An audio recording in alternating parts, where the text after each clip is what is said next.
WS6, we don't really have much for it. We just know there's going to be a big chunk of change for the change order.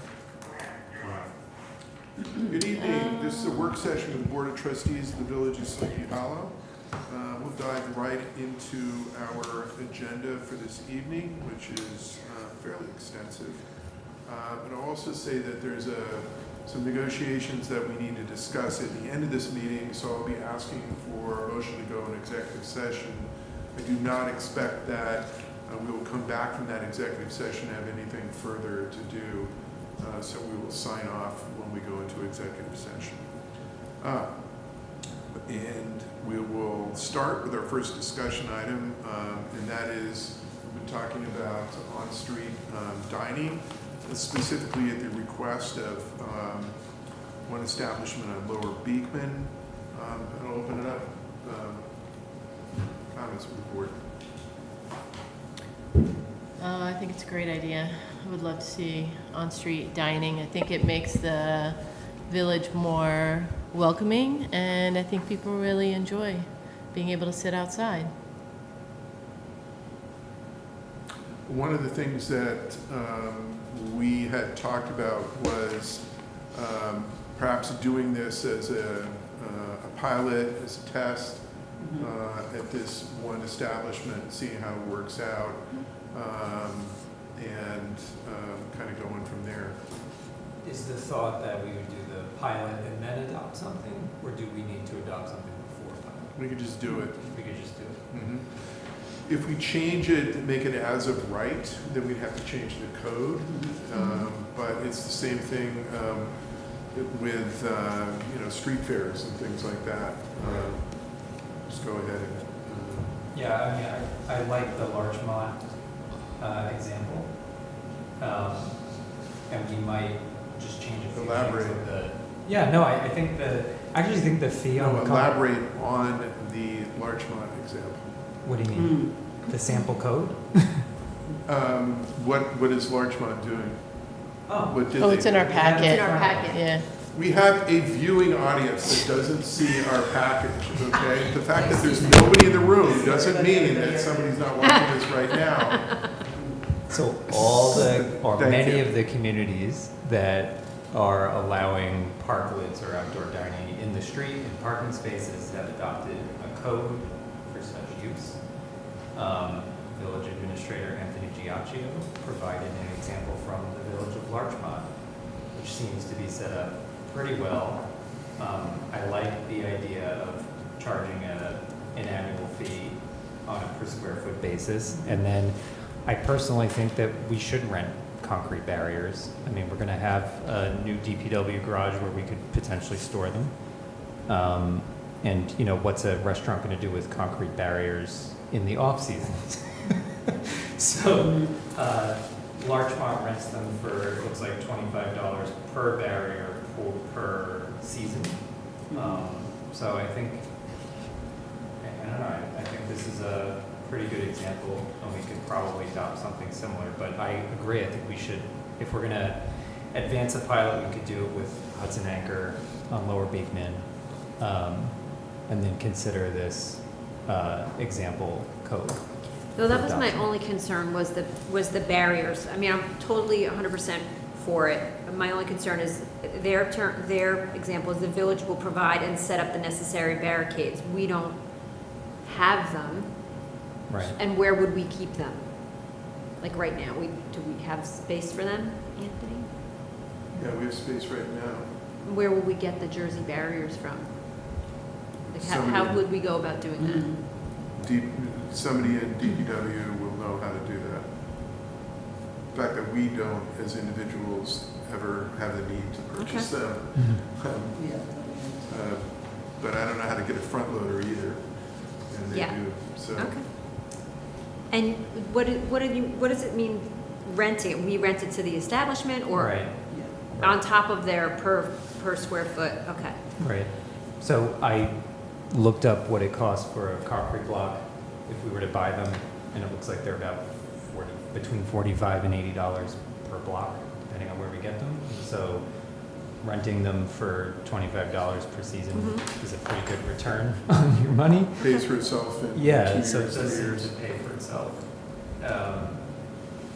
So I think it's, yeah, I don't have anything else to say about the code. I think it's a pretty decent example code. And maybe if we're going to continue deliberating on it, I'd like to see the NIAC code because it looks like they're doing, they've got like 20 of these set up and they seem to have done pretty well with it. So I don't know if we need to deliberate on it, if we're all Do we for need it, to? let's just get it No, I moving. don't think so. Okay. The only thing that I recall from the last conversation is we were talking about the traffic calming measures that we were going to look at for the straightaway. Is there anything that we can do as part of the pilot to put something up? Because it's significant with how people are coming down, maybe right where the crosswalk.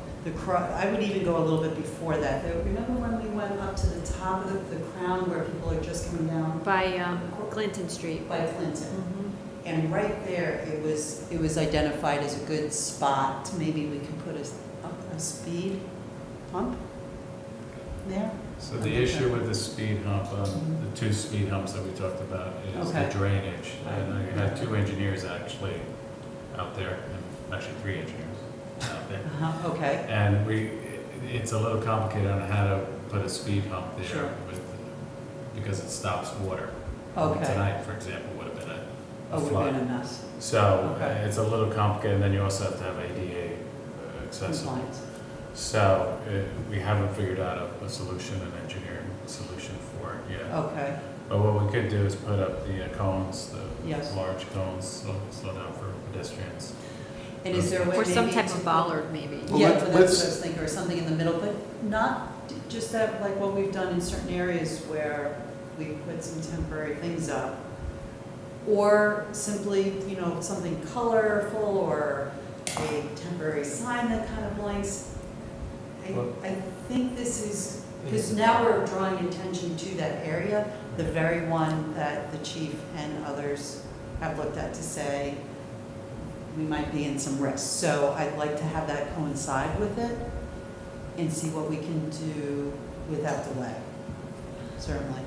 The planters that we were looking at for Cortland Yes. and Beekman, Can we put that in the I middle? mean, that might work. Could we It's do the something size in the of a- middle?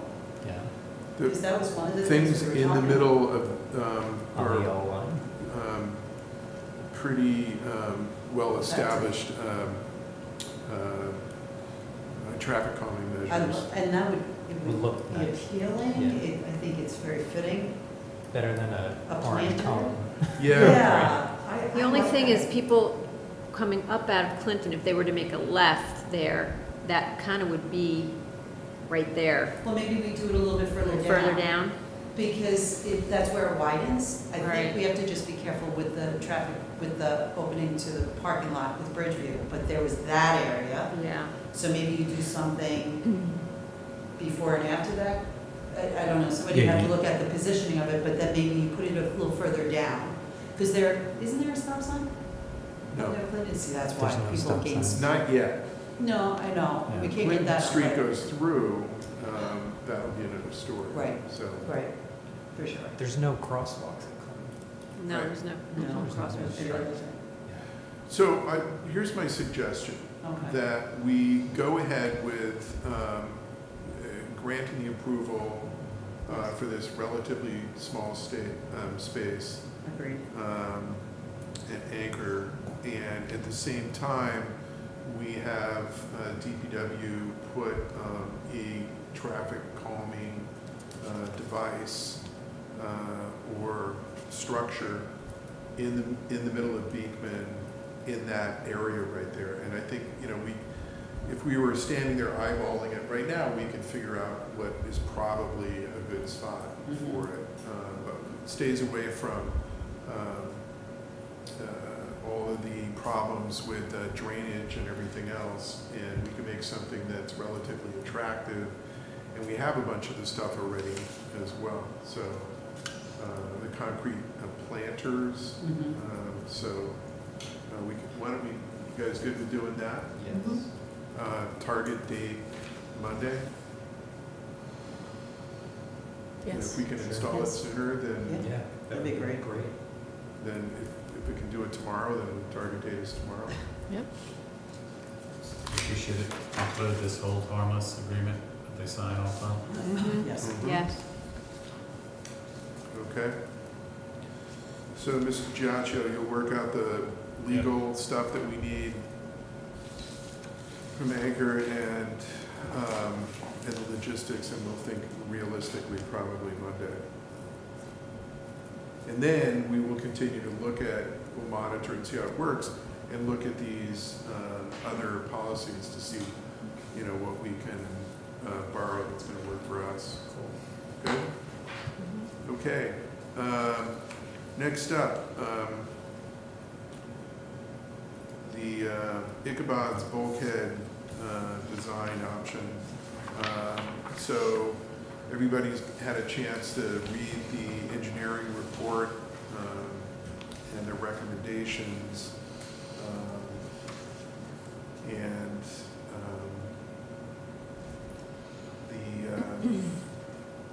the one that, as was said last week by a resident from Ichabods, the one that is likely to last the longest is actually the one that is the least expensive. None of them are inexpensive, but we do need to fix that. And I think the sooner we do that, the better.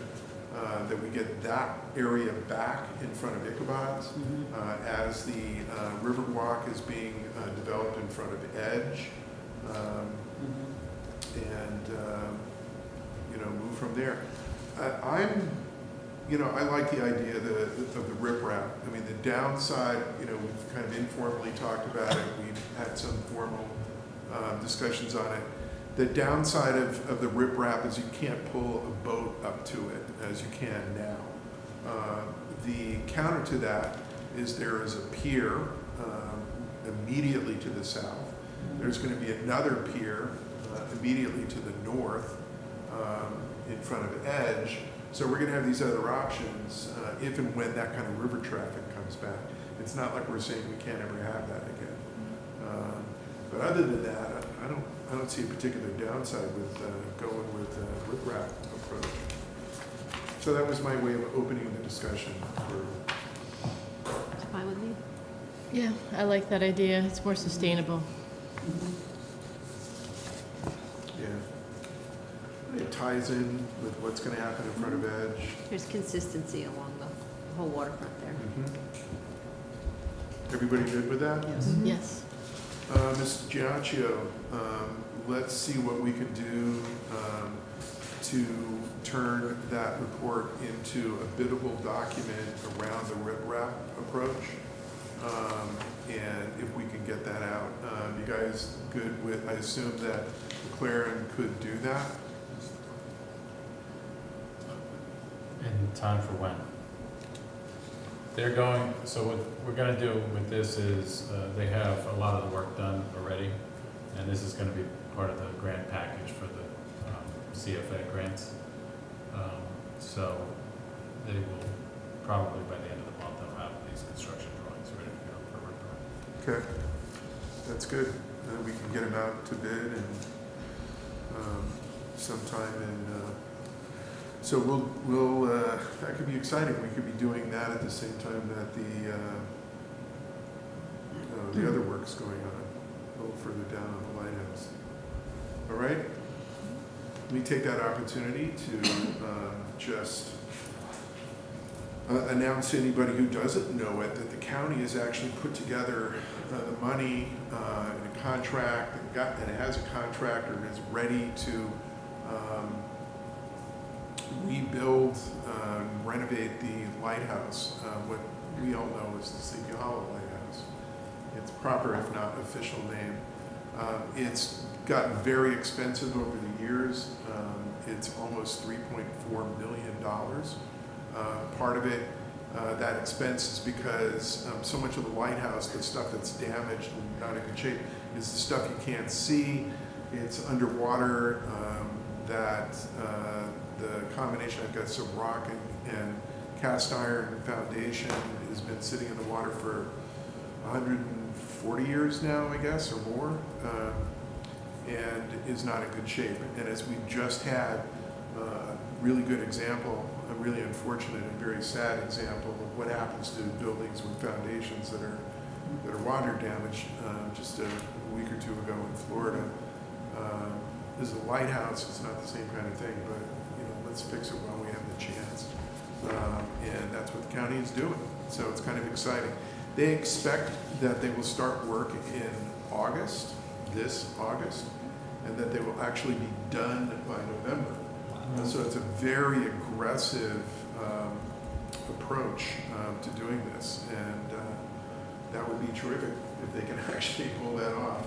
I think it's just exciting for Sleepy Hollow that this work that we've been pushing for years is finally about to get underway, and we thank the county for doing that. Next up, the Route 9 Culvert project. We need to solicit bids. Mr. Giacchio? This is the sinkhole that is just north of Beekman Avenue on Route 9. People might know there's metal plates there that are protecting the trucks and vehicles that go past. We have a engineer's design and they're ready to go out to bid with the project. We need authorization to do that. All right. There you go. So we'll put that on for next week.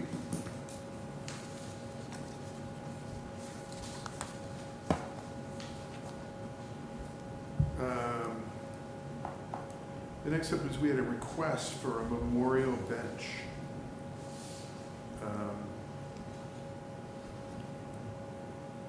From Leslie Camilleri, who lives on Farrington, who lost his wife, was one of the first, if not the first, COVID-19 victim in Sleepy Hollow. And she passed early in the pandemic in March of last year. And Mr. Camilleri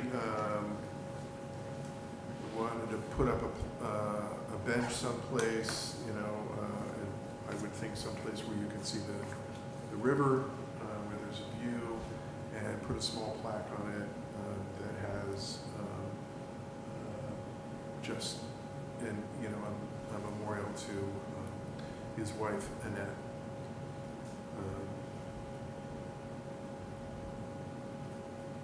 Which I understand the sentiment. They were together for more than 50 years, so really, really difficult to lose a life partner like that. At his cost, they would pay for the bench. Yeah, he wants to pull one up, but he needs village approval to do that. I think the only thing that we need to, I would like to approve that. I think the only thing that we need to do is just make sure that it's placed appropriately. We've done a lot of design work in various parts of the village over the years, and we want to make sure that the integrity of those design efforts gets maintained.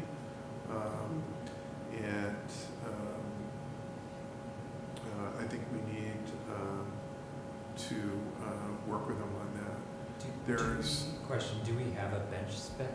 Do we have like a standard bench that we use? No. We To come up with? if they use the Riverwalk, we have those benches that we have those specs for those particular benches along the Riverwalk. There was another bench that was donated as you first come into Kingsland. You see it on the right. We'd probably put, if you choose Kingsland, put another one near there, and that's the kind of same location. We'd use that same bench. That's a memorial bench as well? Yeah. Yeah. Oh, So I think it's a wonderful Okay. way to memorialize his wife. We've done and it before, also though. to give back to the community. Yeah, Robertson Park has the same thing. They also have Okay. benches there. I didn't realize I mean, if it makes sense to do it at the end of Farrington, that's really nice because it'll be close to where they live. But I will say that Kingsland, like once you get into the park and you're down by the river, the benches that are there now are not in very good shape. that. So, We don't want to put anything there because they're going to be They're doing gonna the be doing bulkhead the work. oh, are they? there. You don't want to put it there now. Well, in that case, I think it makes more sense to do it on the Riverwalk. Yeah. Well, if we did do Kingsland, it would be as you first come in near the cove. It's a set away from the stone wall that they're going to be When you but- Yeah. just enter, it's No. when you But just enter, right? Where they fish, where Yeah. Denise is talking about is the entire wall they have to replace and all those benches and everything. It Right. wouldn't be out in that section of the park. Yeah, I just wouldn't want to put it someplace where you don't have a good view of the river. And that second spot in Kingsland is unbelievable. it's a really nice Stunning. Those two, and the Parks Department guys have been in there cleaning that up Right. before the summer started, so opening up to make sure that the views are there. It's Nice. Well, I pretty- think if we can put it where they're requesting it and closer, I mean, I don't know, how elderly, if he's mobile, whatever, I'm not sure, like, if it's easier for his family and him to get to the one at Farrington, He if would, it can be put there. yeah, he would prefer it there Mhm. because it's close, but I think, as the mayor pointed out, have to be sensitive to that. It was a committee that designed that whole river Yes. walk and took, painstaking, foot by foot, they went with that river walk, so just adding another bench might affect the design. That was. So let's do this. The answer is yes. Mhm. Thank you. Yes. We understand your desire to do this, the need. We thank you for doing that. We'd like to accommodate, and we will get back to you on the exact spot. So we'll check on that design piece and see if it works there. Mhm. And if not, where else it might work. Yeah, and he seems to be really understanding this very, and working with us, which is really nice. We'll get him the spec to buy it, or if we bought it previously, maybe we buy it and he can reimburse. I think that's We'll Yeah. probably buy The it spec. and he'll give us the money. Right. Okay, Sounds Okay. good. Yes, okay, great. that's great. You gonna be around, Michelle? Sorry? Are you gonna be around the next week or two? Yes. Okay. Oh, good, Why? because you were stepping up to say that you would help with the placement. Absolutely. I'll help too. Great. I'm All perfectly right. happy to do that. Okay, thank We you. could go on a walk. That's right. She will probably run, She'll run. but I'll walk. That sounds great. thank you both. Next up, the Beekman Avenue Sidewalk Project. Mr. Giacchio, we need to approve an engineer for that. Yes, so the board approved this project, it's over $900,000. We need a engineer a construction engineer to oversee the project day-to-day basis. WSP did the design for the project. It makes sense that they would also be the construction engineers. We did kind of bargain with them in terms of the cost. And the other thing to note is that most of this project's being paid for through grant funding. Not entire amount of this, but more than half is going to be paid for through the grant. So we do need an engineer, and I know some of the trustees has met the engineer, or the firm actually, because it'll probably be a different construction line. But we're ready to go. We met with the contractor. We're hoping to start by the end of July on the project, so we need to So- secure the engineer. This also coincides with what we're doing with the trees on Beekman? Isn't there a whole orchestration with the tree wells? Well, we and did with length the and tree, the- so what we did with the lights? tree wells, because the design, a majority of the design was done, was, we did remove, I think only 4 trees are being removed. Okay. Only being removed, they have not been removed? Got to be removed and replaced. Okay. There's still some tree wells, a few tree wells that are empty. Yes.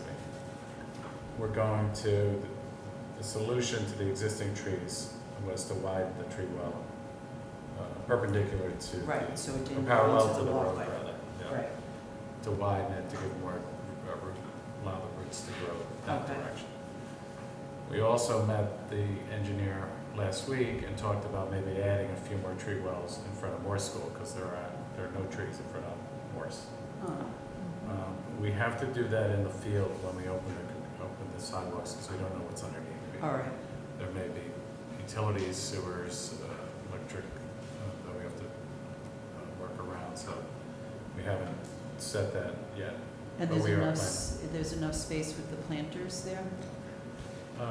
No, we would have to figure out where to place it, strategically place the trees so it's easy to walk. So it's, yeah, There's benches in front of Morris. I know, there's a lot of- There's a couple trees that are overhanging that we're probably gonna try and avoid. okay. So that's to be determined, but we are intending on adding trees there. And then when they're doing these wells, have they identified the design? Because I remember that was one of the things too, the design within the They well. did, and the Trimming. they did, I just don't remember what it was, Could- but I could send it to you. Could we look at that? Because that was one of the things I remember when we did the walk many years ago, and we were looking at the sidewalks. That was a pretty critical piece. And first, we were determining whether we were keeping some of the trees or not, because that was big focal. And then depending on what we were going to do with that, but then to determine a certain design, because it restricted us on how they would do it. But that, between the wells, the sidewalk, and I remember the lamps, the lighting, were the three focal points and significant in changing the And I streetscape think, of the area. I think all those items were addressed when Though the if- final design was done. Yeah, that would You be know who really did the final good. design? It was Dan Breyer. Really? Yeah. Oh, that's really cool. So- Okay. But I do recall that they had a design for the tree wells, So, some and, kind of decorative landscaping. Like a crate? I don't remember exactly. Yeah, I don't either. It was So either that or that's like why I'm Belgian curious block. to look at It wasn't Belgian block, I No? think. Yeah, we have to look No, at it. it's not Belgium. I remember we were talking about it. I can't recall. Yeah. And then the other thing is, if you can remind me and our public viewing, where does it start and where does it end? It goes from Cortland to Route 9 Yes, okay. on both sides of the street. We are going to make sure that we avoid all the September, October events. The street So closings. Pete, after? Now, we're going to start first on one side of the street, probably Okay. to Cortland, so by the time we're coming back, I know it's a lot. before we get to past Washington coming this direction, we'll probably wait until after the events. And then Sure. We're just going to have to time it so now that we don't affect the events. Yeah, but that would be good because that should be done by the time school starts or nearly Right. when school And then we starts. wait until the And hayride then and you- all that, and and then all go the to the other activity. side. So then the only other thing, we're just paying attention to, there's certain areas where the trees are, I mean, the whole sidewalk is just up. One of the things that we talked about when we, Like St. Teresa. is one thing. one of the things we talked about was there may be need to remove a tree after we open it up for that reason. And I think the Public Space Council has spent some time looking at this as well. great, So what I think we can do is, in one of our meetings is before the work starts, we can go back over and look I at, would love you know, that. That's a great okay, idea. here's what, you know, they could say, here's what we looked at, here's what we'd like to, you know, where we thought the best places were. And then coupled with what Anthony's talking about, like, we'll find out if it works when we open it up the ground. And when we So- do that, if we can also invite the planning board, because I know they've been really working hard on the tree inventory, just, you know, wanting to kind of see what was going on with Mhm. that. Because I do remember that, because we have to open it up, and some of these trees, you know, we want to protect as many as we can, but some just, like, are certain areas where it's bubbling up.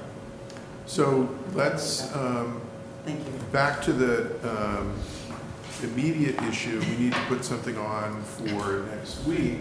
Did I take you off track? I'm sorry. No, it was on the same project, but next week we will I would like to have approval for someone to oversee the project for us. So this proposal from WSP is for $135,400, or a maximum of $135,400. And it breaks it out in terms of hourly rates for the different positions and so on.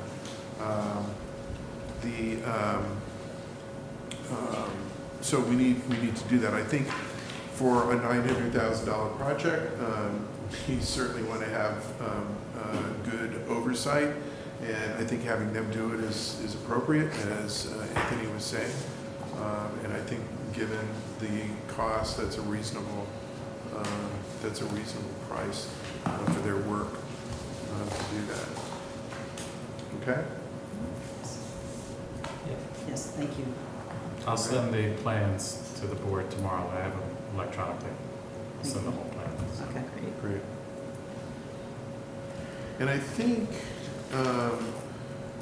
the planning board input that you might be thinking of is really through the Public Space Council. Is because it? Yeah, because Okay. there are planning board members on the Public Space Right. Council. That's what Aaron, because Aaron, Yeah. is Yeah. Aaron on Yeah. that? Yeah, It's an Aaron ad- and It's Kirsten. actually an ad hoc committee of a bunch of committees. It's Yeah, Then so that's what I'm talking about. got Yeah. public It's space, planning board, tree Right. committee. I don't want to alarm the planning board and say, we're No, looking for no, your it was report more, on. it They're was like, more about Aaron, who was on the. uh-huh. But the Perfect. public space committee did meet with, who was on the committee when we met with the tree Oh, yeah.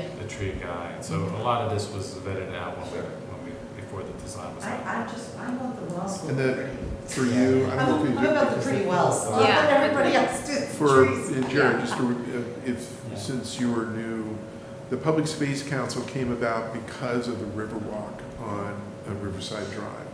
So we put together a group of interested citizens, members of this board, folks on the planning board that was overseen, was led by trustee John Levy. And it kind of morphed into the design committee for the Beekman Avenue Bridge because we were required to have, so it's like, John, why don't you move over and do that? And then something else came up and we said, let's have a public space council because we've got all these ongoing projects with the Common, with DeVries, with the traffic island, where we need that kind of citizen input. And we can pull into people from the different places, so that's really where it came about. So it hasn't had the same members the entire time, but there's been consistency through that, and it's been a useful. And the other thing is the Public Space Council, this always bears repeating. It's actually the Public Space Council, because I like that name better than committee. And I named it, so it's the Public Space Council, Mr. Giacchio. Yeah. Yes, very good. But what bears Waiting for the repeating, lights to flicker and. That would be, what bears repeating is it is an advisory group. It does not decide for us about what we want to do, and it does not decide for the planning board or the zoning board or anybody else. It includes various members of other boards, but it is an advisory group. So it's a way of having somebody get in there and do the work and then come back and say, yeah, we looked at all of that and here's what we think is the way to go. So, and we see those recommendations. Do we have a tree spec for Beekman? Did we pick trees? I don't know, but we'll find out. That was part of the meeting with the tree guy. I know for Yeah. He's sure recommending that we have trees. one that says it has to be native. Yeah, And then I think it would be, we'll find out, but I would think, you want to think about root systems and where you're not planning in the middle of a park. yeah. Right. There's all kinds of infrastructure underneath there, so. Yeah, Aaron has done quite a bit of work on that. Yeah. Yeah. So we'll get that sometime over the next couple of weeks. Get a report on that. All right, so we'll put WSP on for approval on Tuesday? Mhm. thank you. Yes. Okay, great. This is exciting. The Continental Street Sewer Project, change orders. So we don't have an exact number yet, so it wouldn't make sense for the board to approve a change order yet. But I will say it's going to be significant. Project is going way over budget, but more to come. I was hoping to have numbers for you tonight, so I don't. But I did want to let you know that it's going to be significant. So maybe the next work session. Did they run into something? We have had two major issues over there, and we're working One of them, really, the first big one was HHV, the sewer lines running through their property. It's running through an area where they plan on dredging their mill pond, Right. and that's where they're gonna put the dredge spoils. So you design a sewer line for a certain amount of pressure on top of it, and all of a sudden you come back and say, oh, well, we're gonna have 4 more feet or 5 more feet on top of that. It's like, oh, wait a minute. So it had to be redesigned to include so we have piles that would go along, and so the pipe sits on top, like we did for the sewer line and the water line going through the common. So that's a good thing in that it will last that much longer, or should last that much longer, but that was a big change. That was the first big one. And Anthony will be reporting on some of the others. The CDBG and CFA grant applications. Okay, so I wanted the board to get up to speed on the grants. I sent you Millennium's monthly report, and I sent you Fiona's update on the active grants that we have. But the 2 grants that are most pressing are the community development block grants that come out every 3 years. We work with the county on projects that they think will get approved. It's a federally funded project, grants. They usually fund infrastructure projects and parks. Those are really, and over the years, the village has gotten a huge amount of money through community development block grants, including money for the senior center, Barnhart Park, a bunch of streetscape projects. Sykes Park was done with community development block grant money. With very few exception, money has to be spent in low to moderate income neighborhoods. So we are restricted in where we can spend the money and where the projects are. So the 3 projects that we're recommending are extensions of projects that we've already done. We did streetscape projects all to the north of Beekman between Mechanico and Barnhart. All of that section we changed. Sidewalks, we did Barnhart Park, we did the senior center. Then we, for the last round, we're now on Clinton doing streetscape work, and Cortland we're doing streetscape work. So now we're going to do stuff on Valley. We have a drainage issue that some of you may be aware of at the top of North Washington, collapsed culvert. We've been trying to get that project going. When the engineers looked at it, they said the entire length of the valley needs to be looked at to address the water issue, the stormwater issue. So we have to do that first, and then come back behind it and do the streetscapes. So same thing, trees, benches, sidewalks. So we're excited about that project. Another thing that we've had in the inner village, if you recall, we had 2 fires on Lower Beekman, and we've had issues with the fire department saying there wasn't enough water pressure. So we're looking to extend the pipe relining project that started at Weber Park into the inner village, and that's the 3rd grant that we're looking for. So again, they're all infrastructure projects. They're all under the criteria that will get us a good chance to get approved through the county. County administers it. It's a federally funded grant. So Anthony, if we don't get that one grant specific to the water pressure, knowing that there is a hazard there with that, what would, is it something that eventually we're gonna have to do sooner than later? Yeah, well, the village board started the process of pipe relining throughout the whole village. Yes. And you funded the Weber Park section. We had to fund.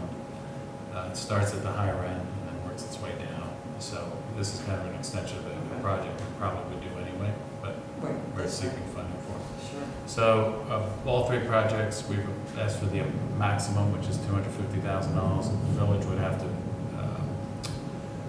to match that. We don't know what the projects will cost. They may be less or more. But I will tell you this is over 3 years, so they're going 3-year cycles. So one project will be next year, the next project 2 years, and then the next one 3 years. Assuming we get the grant. And the reason why I'm telling you all this is next week is a public hearing for people to come, and we'll put this out on the website, people to come and make comments, and we'll talk more about the exact projects. And that's a requirement of the application. But they haven't been designed, it's No, just no, no. conceptual and Just, goes to design. no, we've worked with engineers to kind of come up with a cost estimate of what it is, but they have not been designed. Cool. So, just to help with the application. So the other big grant that we get every year is the CFA grants, the Consolidated Funding application. Last year, they canceled them due to COVID. We were disappointed because we had some projects ready to go. One of those projects was the Ichabod Bulkhead. Last year, our plan was to apply for design only, and then this year, we'll come back and apply for construction if we got the design. Because they didn't have the CFAs, the board went ahead and funded the design, as we're talking about now. So that is going to be done, hopefully, or significantly done in time for the grant application, which is due by the end of July. That's the Ichabods Bulkhead. That's an LWRP grant that helps us, having an LWRP helps us in our chances of getting that grant. How much is that And grant? we're going to ask for $1 million, I think. And if we got it, we would use it towards the riprap. Yeah. Is that a matching grant as well? We'll cover the rest, Yeah. whatever we can. If we're looking at $1.5 million or so. Yeah. Yeah. So the other two, so just to give you kind of a way we do this, I work with the grant writer. We go through the entire grant booklet and where we are eligible, even eligible for certain grants, and we look for what's consistent with the village board's goals. And so the second grant we're looking at doing is a climate smart grant. You heard from Sarah Smiley about our efforts to become silver certified, climate smart. She is looking to do it's called a climate action plan, if anybody's familiar with it. And what we would do is apply for a grant to hire a consultant to prepare this climate action plan. A lot of the work is done by volunteers, but you need somebody to coordinate the volunteers. Most of what's in that climate action plan will be things that will go towards silver certification. We haven't really figured a dollar amount, but it's probably going to be in the $40,000 to $50,000 range to hire a company to that, maybe a little less. Sarah Smiley was hoping to come tonight. She couldn't make it. She'll be here next week to give her be an advocate for that. But that was something I think we talked about in the past. And the third CFA grant we're looking to do is in many parts of the village, not just in the inner village, we have cases where we have stormwater that goes into the sanitary sewer system. Way back when it was legal to do that, to install drains that go right into the sanitary system. In the future, it's probably going to become, it's currently illegal for us to do it now, new construction, but it may be a case where we're going to have to go and correct it in the future. And the reason is, what happens is when stormwater goes in the sanitary system, it goes down to the Yonkers treatment plant, and when it overflows with water, sewage goes to Foxborough. So that's why they don't want, they want to limit the amount of stormwater that goes into the sanitary sewer system. We're looking to pay for a study to look at all of the village, mostly in the inner village, to see where the infiltration is, and then come up with a plan to correct it. So those are the three projects we're looking to apply. So when I redid my gutters, Yes, what did I they turned do? them around to the back of the house because they went into the sewer. Yeah, yeah, And all the houses on Kendall go into the sanitary sewer, which is So unfortunate. apparently, way back when, they did a smoke test at it's not just, it's the entire village Yeah. wide. In fact, it was at the Manners, they did a smoke test, and it looked like the entire Manners were on fire. Because they all, so wherever we can correct it, we're gonna correct it. We corrected it all on Cortland last CDBG, we corrected it the entire length of Cortland, Wow. because we redid the sewer there. So wherever we can, we do it, and if there's new construction, they can't put it into the sanitary system, so it's an ongoing overtime project. Is the downtown revitalization initiative coming back? Does anyone know? Is it, I mean, I don't know the timing of it. I will have to check and see what the timing is. Next year? Yeah, But No, we I would know believe it it's is, gonna be but this year. yeah. So the LDC prepares the application for it. The DRI. With the village boards. And we will likely apply again. Simply, if one good reason to apply is that we hear from people who help influence those decisions that it's good to apply every year. Right. Put in a decent, put in a good application, but it's good to apply. Don't try it once and then walk away. And then it would be, I mean, it's a $10 million grant. Right. That would be a terrific thing to be able to work with that. I presented to the REDC for Havistraw 3 times and never won, because it seems to go to cities all the time. Goes to Lloyd. Well, Yeah. Peekskill got it. Peekskill Yeah. got Which is a it. city. Feels the city. Yeah, I know. unfortunately. But the LDC also applies for grants, and they've been incredibly successful at getting large amounts of money. So it's not just these grants that are applying. Awesome.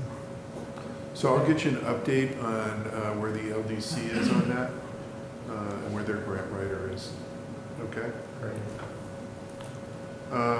There's another discussion item that I wanted to bring up that Jared had asked me to add to the agenda. That is, we received a request to sign on with other villages to the south of us on the Route 9 study. And there are some reasons around how the study was conducted and what it's doing that lead me to believe that we shouldn't do that. Jared, you had some thoughts on that? Sure. I could just give some background, I guess, for the board. So, Village Administrator Anthony Giacchio and I have been attending a Route 9 steering committee with representatives from the 5 villages from Hastings to Sleepy Hollow. The committee was tasked with finding next steps beyond completing the Route 9 active transportation study and conceptual plan. Mayor Ray mentioned there's been a request from the committee and the other villages to sign onto a joint letter to lobby Governor Cuomo and the DOT to assist with advancing projects along the corridor that follow the objectives of the conceptual plan. And it seems the other villages are ready and willing to sign onto this letter, though they haven't done so to date. So while there's recognition that the current condition of Route 9 in Sleepy Hollow is not ideal, and traffic and safety modifications are certainly needed, there are concerns over the steering committee's process to date. There are concerns over potentially sending mixed signals to DOT and a lack of involvement by DOT in the steering committee's work. And DOT hasn't yet endorsed the concept plans produced by this committee. I'd like to just request comment from the mayor and maybe from the other trustees, and just briefly discuss how the village has been and is currently addressing problems on Route 9. And where are we headed, I guess? Well, let me jump in with some history on this. I mean, we've been working on Route 9 since before I was on the board, citizen committees and predecessor boards, and working on Route 9 directly with DOT. And the first big success was getting it changed from 2 lanes from the hospital down to the Old Dutch Church. So there's 1 lane in both directions with the turn lanes. And that came about after years of active campaigning with DOT, with the boards, and meeting with them, and they finally agreed to restripe and did do it on Route 9. We've been working since then with DOT, directly with DOT, for the section of Route 9 from the Old Dutch Church, from Pearson to the intersection out here at 448 and Beekman as well. Again, we have submitted plans, designs to do the same thing that has happened from the church all the way down to that. I think it'll make it much, much safer if it's one lane in both directions through that remaining section with turn lanes at the appropriate intersections as well. We've also submitted plans with DOT over the years to fix the traffic island where the former Citgo was, to extend that island north, which would allow us to square off that intersection where Pearson turns into Route 9 and put in real crosswalks and protect the literally tens of thousands of people that go through that intersection in a normal, pedestrians that go through that in a normal year. So those plans are things that we've put together as well.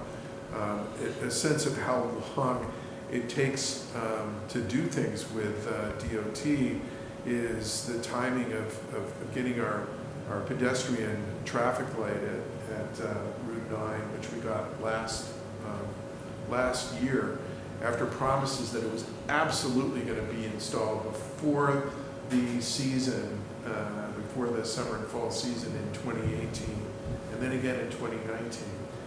And then it was finally put in last year. So things move very slowly with them. We're in the middle of doing yet again a traffic study on this same section of Route 9 because DOT said, well, give us another traffic study. And we had given them all of the traffic studies have been done before. Said, okay, we'll do another one. So to essentially, we're calling their bluff, saying, here, we did it. We've done what you want. So we've worked really, really closely with our elected officials over the years who've helped us get direct meetings with DOT. I've done lobbying essentially with DOT in Albany with the head of the department. So we have what I think of as a working relationship with them now that we've built up over the years. One of the things that I'm concerned about is diluting any of the work that we've done by joining in with another effort with the villages to the south of us that doesn't focus on the same things that we are focusing on. And there are elements of the Route 9 study that trouble me because we've worked with the various members of the committee over the years that it's been in existence, and the concerns that we have expressed in our meetings here about what we didn't like about the draft plan have never been incorporated into the plan. And then I look at the plan for villages to the south of us and say, how come, there's no bike path in the middle of this village? Well, they didn't want to have it there. And it's because they would lose parking in this part of their downtown. It's like, but we raised the same objection on this section here, but it doesn't show up in the, and there were things like that that, for me, make it, it's puzzling about why our objections were never incorporated into the plan. I just have concerns about endorsing the request that's been there to continue to be able to fund the study. Seems to be saying implementation as well. We have been very direct with DOT and saying, this is what we want for Sleepy Hollow.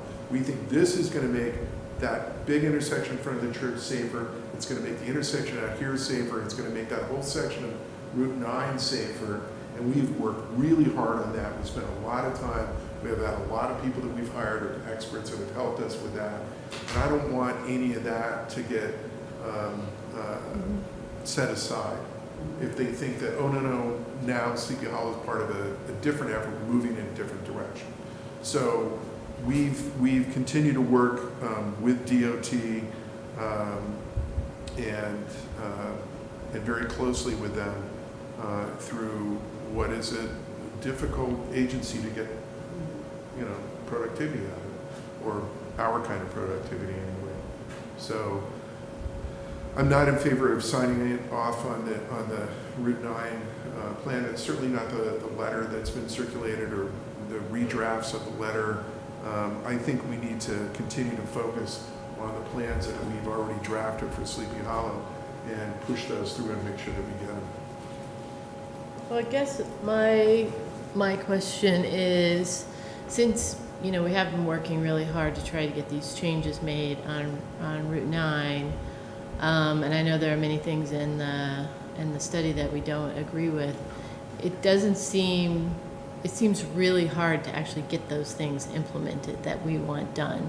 And so I'm wondering, how do we correct that?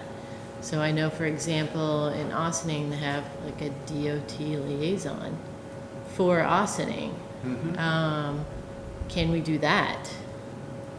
You know, I mean, I would see working with those other villages would possibly give us leverage as a larger group, but if that's not the answer, then can we get a direct link to the DOT the way that Austining seems to have done? So, Anthony and I had a meeting with Austin's engineer, and the DOT representative that they work with. And Austining is taking the approach where they're doing a full corridor study, right? Because they actually have the exact same condition that we have, where it goes from, 2 lanes and a turn lane to 4, 2 in each direction, and it's a hazard. I mean, it's the same issue that we have. It's actually strikingly similar. So they're doing a full corridor study, and they brought DOT in from the very beginning, from concept plan.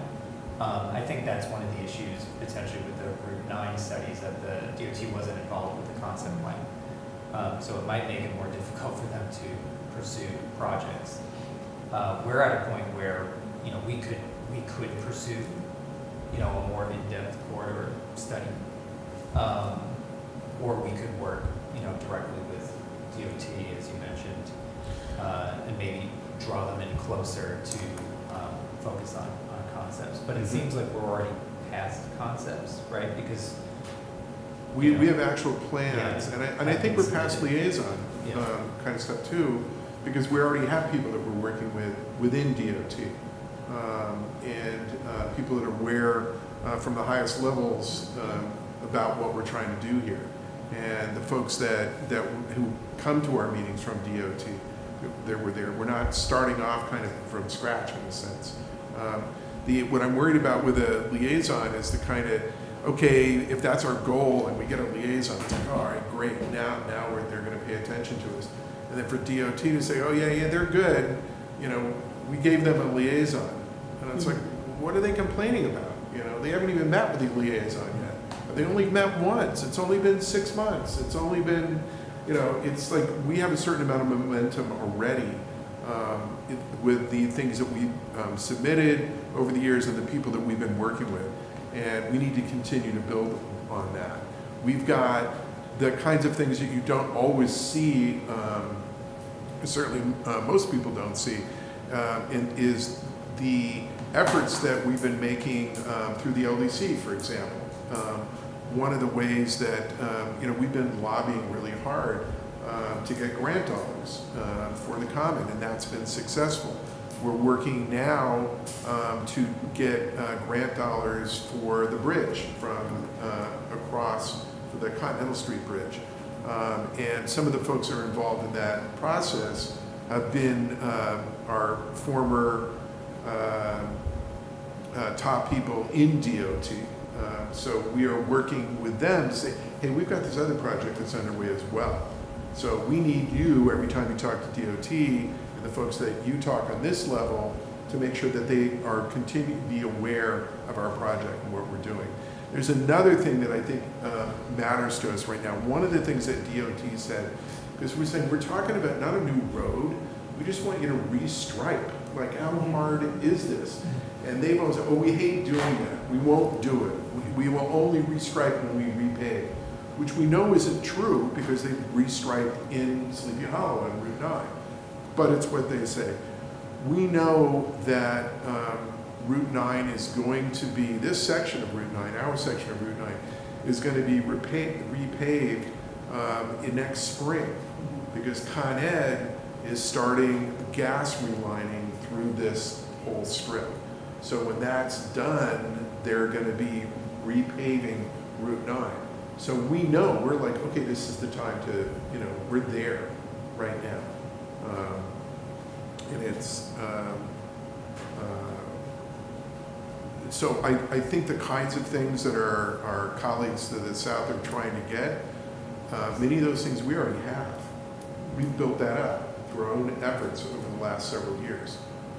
So our goal is not to get them to pay attention to us. We're already past that.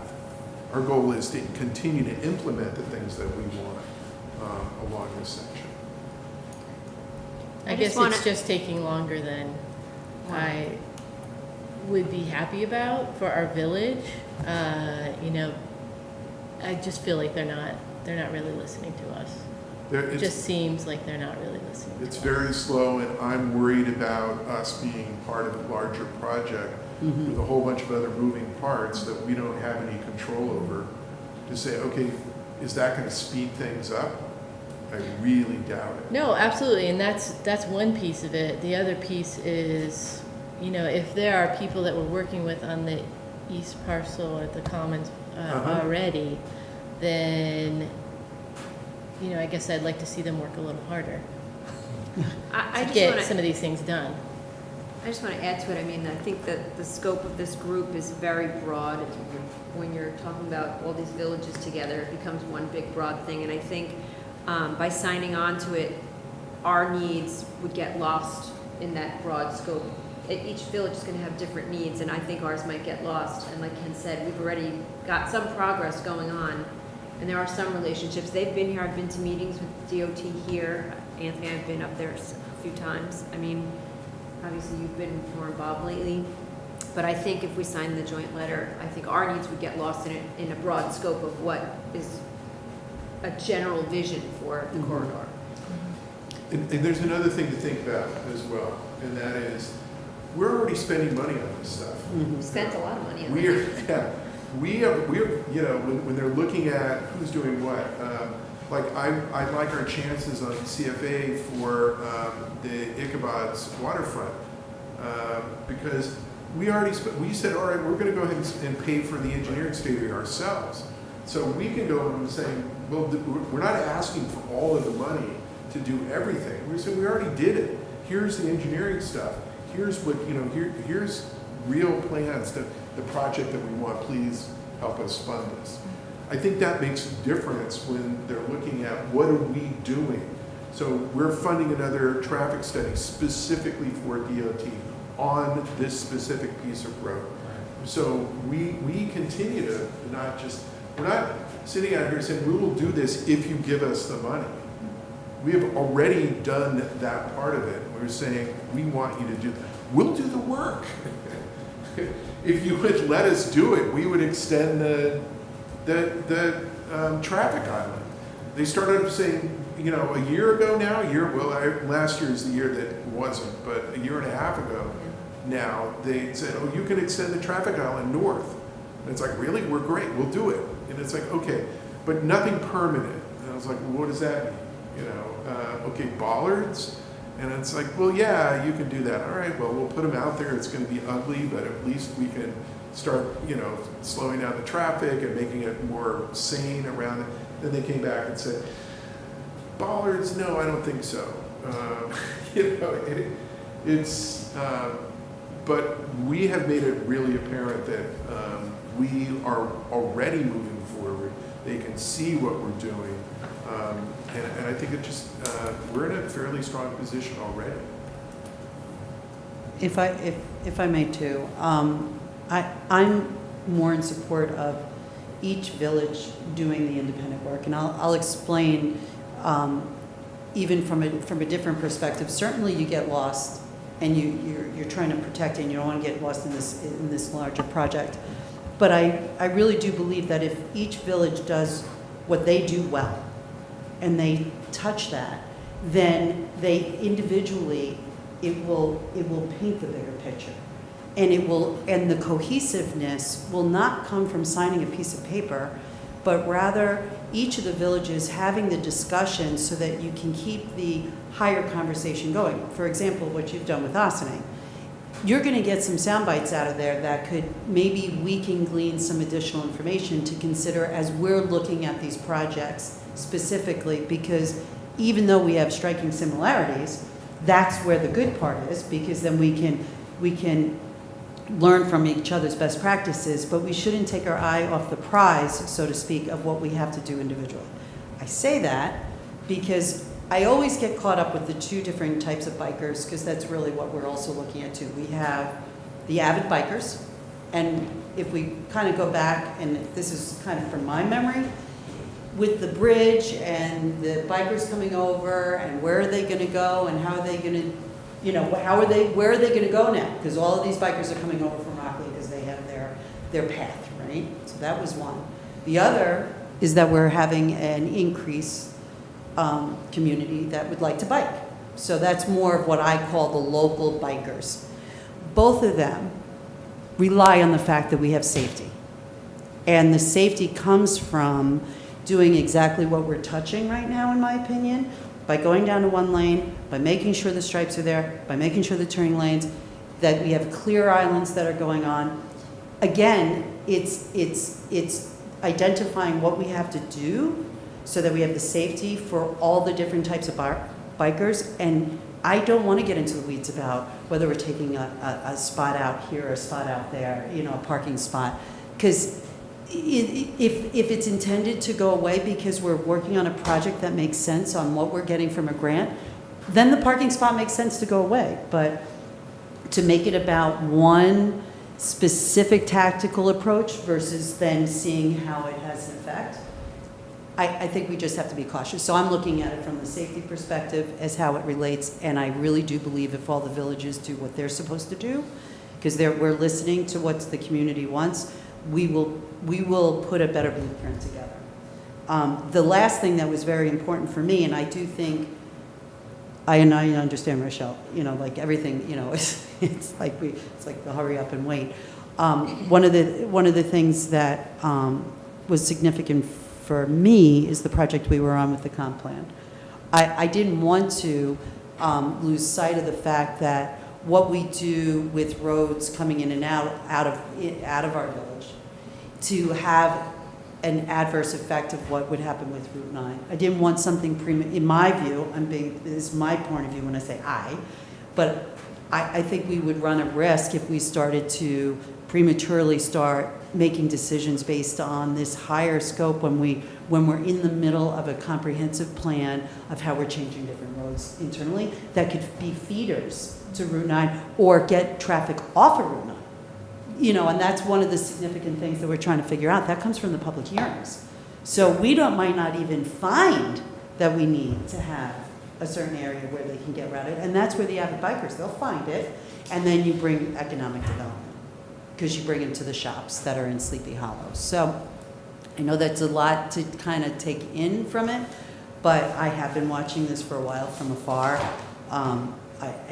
You know, we need the people that are touching these committees and councils and showing us different ways. But at the same time, we've got a lot of money at stake on some of these things. And I think it's really significant that we put the money where we continue to do it. And the work that we're doing on the roads will start to enhance this experience. I mean, it's probably worth noting that DOT rarely does anything radical, and they don't endorse radical change. So, you know, an incremental approach is probably Now we're going to the hear from, right approach, right? you're right. So What do you? We're no, going to so hear from DOT now. It's like rarely does anything radical. So that means we did one time. What was that? But no, but being I think laser you're- focused, right? Laser focused on Mhm. reducing it to one lane in each direction, right? Yes. Get that done. Okay, and Get then it what's squared next? off, Get it the- squared up. And I Yeah. think those are going to be big, we're going to see big effects from it. I mean, Mhm. look at what's happened from the Yes. hospital down. I mean, it's a safer, so now a biker who's biking on there knows the rules of the road. They see the stripe, they see the lane. It might be more narrow than what we would want, but we're in an old village and community that we have to abide by the fabric of what we have. So There's maybe only they so go much you can through do. some of And what- we're not, There's only so much you can do And with we're the road not- that's been in Yeah. existence for, 300 years. or and we're whatever. not in control of everything. on Route 9. And we're not in control, but we are in control of some other things as to we're touching, and we're gonna get grant money, because we're gonna be strategic about which ones we touch to get that money, so we have the biggest effect, in my opinion. So that is my more than 2 cents, but it's because it has just such different higher impacts, and the comp plan, and I think we're at a trifecta with everything kind of coming together, and we've got the people on the committees to support it, so. Thank you for the conversation, and thank you for bringing it up, because it was an important one to Yeah, have. it's really, Jared needs to be able to, and Anthony, but need to be able to talk to their colleagues and say, we're not in it. We had a thorough discussion, and here's why. Yeah. And I think too, and thank you for being that voice for us, because you're able to have it on a more intimate level. But we want the same thing. I mean, we might want it to look a little different or something more significant in a certain way, but at the end of the day, we know it's not right. So we're all trying to figure out, when I mean intent, we're all trying to figure out the best means to maximize what this plan is going to look like. And that's where it has to be the vision of all parties involved, not just the biker or the pedestrian or the this, because we have all the businesses that we got to entertain that we're attracting to Sleepy Hollow. I mean, there is the possibility that DOT responds to all the comments that are coming in. Good. up and down Route 9. And if they do, though, we are just going to be sort of a bystander. I mean, we could attend public hearings and make our voices heard, but they will decide what they want to do. So if we do it this way, I guess we can have a little bit more control than we would otherwise I don't have. know. You said focus before, and I think Yeah. it's more focused because the areas that we want to change on Route 9 that are not in our control are entirely within Sleepy Hollow. Yes. Right. None of them go into another municipality. They're all on Route 9 in Sleepy Hollow. Look at what happened when we did the fireworks.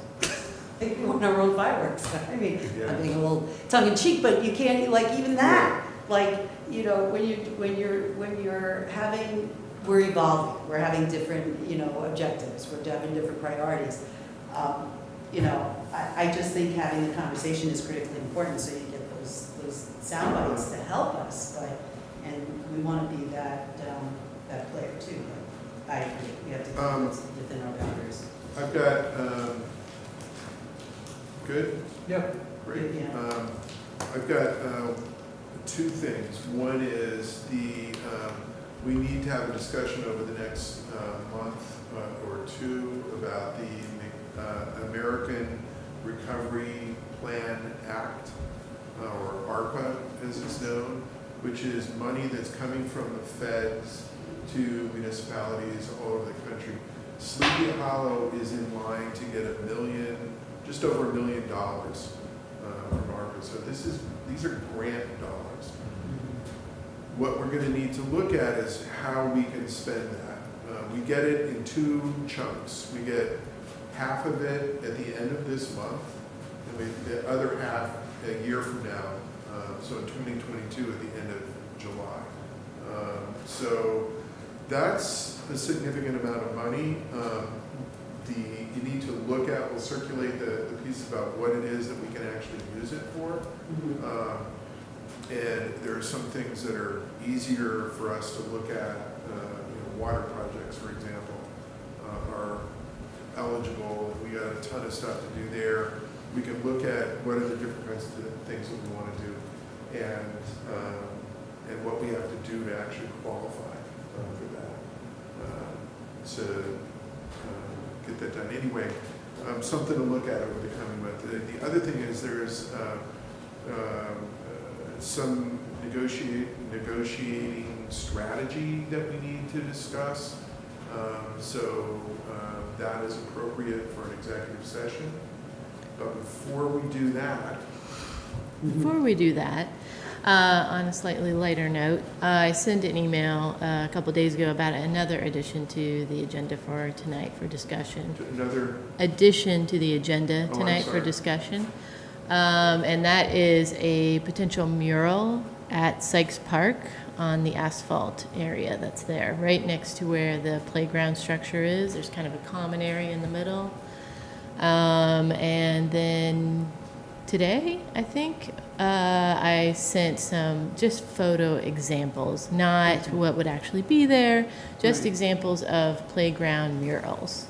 And there's some pretty cool things that you can do with that space. And I think since we're also talking about potentially replacing the playground equipment that's there, because it is very old, I think Matt said like 15 to 20 years Yeah. old.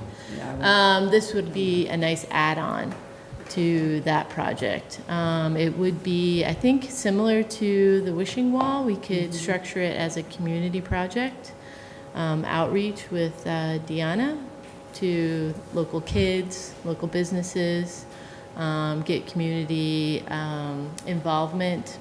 You mean actually doing the art themselves or? Potentially, or they- yeah. I think it would be like with the wishing wall, though. I mean, it would be artists that are driving it. Okay, so it's not like let's get a committee together and some paint. You know, it would be a lot more structured than that. But input from the community so that they're invested, and you know, it's not just us saying this is what we want. It's more, what do you want to see down there? Sure. You know, with some guidance. I'll take a look at that, I'm sorry, I didn't That's see okay. the examples. Or Yeah, I'll yeah, check yeah. in. Absolutely. But if we are doing a whole design down there, we have an opportunity to create something really spectacular. And it's a Absolutely. focal point. On a Yeah. playground, it sounds fun. It's a Yeah. really well-used park, we all know, and it could use some love, so. And I like, because the one down, the river, I mean, are you thinking conceptually like the people that were on there to kind of help guide? Yeah, you know, Because that honestly, I would would be- talk to Kirsten That would be because great. she was one of the point people for that Yeah. project, and I know that the Community Arts Committee, Mhm. they're still meeting, and I know there are artists on there who I think would be interested in helping with Sure. this, so. and I would suggest that the village spring for the paint this Yes. time. Yes. So that, they're not, okay, we have to make pink work in here somewhere because that, Right. along with this kind of almost tangerine that somebody There's- was gonna paint their house with and decided not to. Whereas they do up at the high school for Spirit Week, the senior class assigns gamboged. Something's- Gamboged. Gamboged. Now try and figure out what color that is. So could we, I mean, I think it would be pretty cool to engage the same people to get Oh, yeah, thoughts going. yeah, absolutely. I would, and then at the same You're time. already, so look, you're taking the lead on this.